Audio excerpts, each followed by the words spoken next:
Maheiroi khara Kuki shingna phakhre haina shandorakkhiba toknga da achouba irang ama thoklamgadoure Maheiroi shing adu school leithoklaga koiba chatpa oiramle haina Bishnupur District SP K Meghachandra na phongdorakli press na phongbo paw amagi matungina Nambol Police Station akonba kabowak sing mamangli kaidaliba Haukramban High School da tamba Maheiroi nupi masa ahum Kuki shingna phakhre haiba paw amang asi ayu pung 13 makhairom tarakpa adwaida shandorakki paw aduna maram oiraga miyam mipai thabaiba pokna baga loinana shauna charang na ba ama thoraki Kuki sing na ngang phakhre haibagi paw adu tonga oina shandorakpadagi kabowak sing amadi kamongda angang sing adu kannabagi damak tongan ba maikaidagi miyam thomjinnarakhi tanja aduda miyam adugi marakta ngaihak charang na ba fawba thoki tungda angang ahum adu Nambol Police Station da puraklaba matungda wahang pahung chatabada makoi sing adu faba nate haiba khanglakibani Taudo adugi matang da Bishnupur District SP K Meghachandra na pawmi sing da hai ngasi numidungba adwaida Maheiroi kun ikoven amada kabowak sing dagi faduna pukre makoi gi manungda Maheiroi ahum amadi nanthok haure haibagi paw ama phangki paw adu hek phangbaga Bishnupur District Police ki team ama Maheiroi ahum aduna leiriba mafam aduda sangsinki police ki team aduna leikai miyanga wari shanaraba matungda Nambol Police Station da formalities kidamak puraki maduda nupi police officer amadi yumgi ahalaman sing yauna Maheiroi ahum aduda wahang pawng sathaki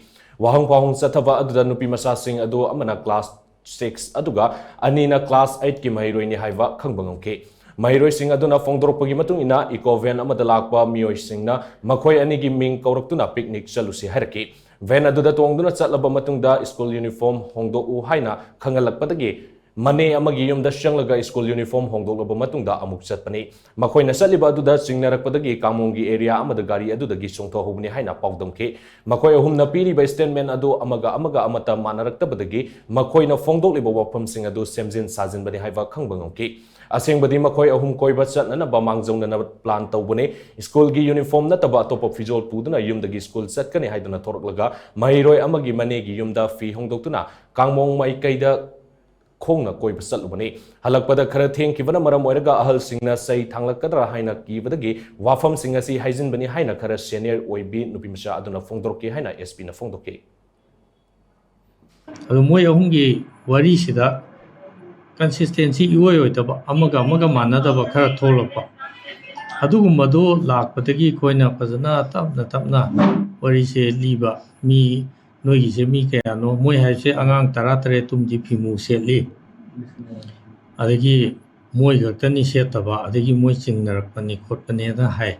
adagi di angang taratare to kamai tawi nupi kaya no nupa kaya no ga habise sigumba se sum hangakanda moi ahum se wari se manaraktaba di last ta koi angang nupi masa ani amanadi hairibu wari se sajinbani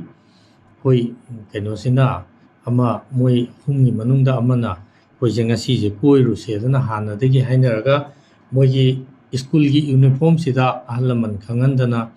moigi tongan ba dress atopa puraga hapchilaga chatlaga moise adain tawraga phi se manegi da sanga hongthoga khongna somda chatlubani kamonglom sida gari tu da phaba khotpa karim leite Thokliba thokdo asigi matangda Social Welfare Department ki nupi officer sing sulaklamne loinana Maheiroi sing aduna chatkibada uhoba kangmongdagi miyoi khara sulaktuna statement piramlei matang asida thamningliba wafamdi thokriba thokdo adugi matangda mariksumba wafam khangnadringaida media kharada amadi social media ge platform singda aranba wafam sandoliba si makatana tobigano masina hena sarangnaba fibam ama thokali asigumba paw ama leire hairabadi mangjongna mari leinaba authority dagi confirm tawbiu miyamna su yariba makai tonga da thazabigano miyamna wanariba matam asida tonga shandokpagi thaba sisu makatana tawdanaba SP Meghachandra na miyamda makatana appeal tawki sigi pose moi school ka haudaba khara koi basalubdagi yumda halaman sangna horen class yaudabagi ama matawbagi sairakadra na koi saina wari se lirasi yadana tawbo oiramle aduna masida rumor sandoktana mayam ama horaktana jajat makhan gi rumor se sandoktana tawbuse